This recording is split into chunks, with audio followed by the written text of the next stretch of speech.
بسم اللہ الرحمن الرحیم۔ سورہ مومنون آیت نمبر 51 سے 54 میں اللہ پاک فرماتا ہے، اے پیغمبر صلی اللہ علیہ وآلہ وسلم، پاکیزہ چیزیں کھاؤ اور عمل نیک کرو۔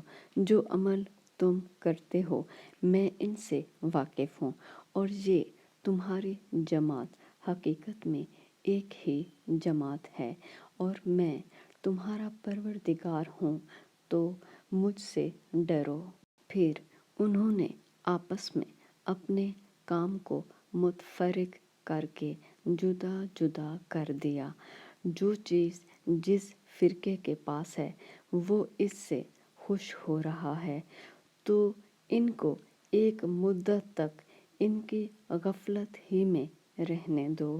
دوستو، آیت نمبر 52 میں اللہ پاک نے خاص طور پر مسلمانوں کو بتا دیا ہے کہ وہ ایک ہی جماعت ہے، یعنی مسلمان صرف ایک ہی جماعت ہیں، اس میں کوئی فرقہ نہیں ہے۔